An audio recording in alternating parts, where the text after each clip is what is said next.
Yep. Then Yahweh smote the child that Uriah's wife bore to David. Who smote him? Not Satan. God, yeah. Oh, so God does inflict disease, huh? Yeah. So that he was very sick. Wow. David therefore sought God about the boy, and David fasted and went and spent the night lying on the ground. And the elders of the household stood beside him in order to raise him up from the ground, but he was unwilling and would not eat food with them. Then it happened on the 7th day that the child died. Notice, day 7, the Sabbath day.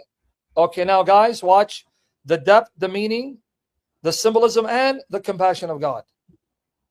The boy died on the 7th day. Do you know why? Because that means the boy entered his rest. Wow. What now, is this? okay, I'm getting it now. Yeah. What's the 7th day? It's the Sabbath. The day of rest. Yeah. When does he die?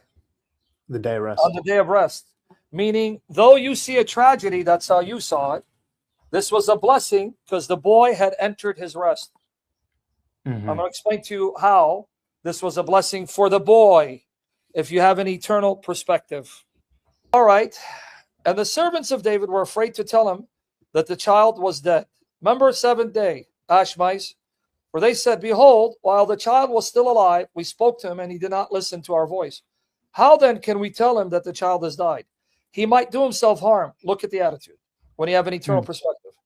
And David saw that his servants were whispering together.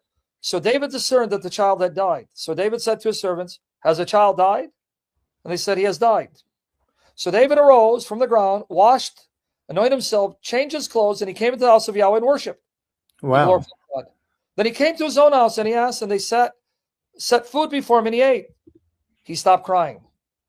Then the servants said to him, what is this thing that you have done? While the child was alive, you fasted and wept. When the child died, you arose and ate food. And then he said, while the child was still alive, I fasted and wept, for I said, who knows? Yahweh may be gracious to me that the child may live. But now that he has died, why should I fast? I can't bring him back. So what's the point? I will go to him, but he will not return to me. Now it's no longer time to mourn and cry because he died. It's now the time to continue living. Okay. Why? David has an eternal perspective. Why? Let me break it down for you. When the child died on the 7th day, he entered his rest.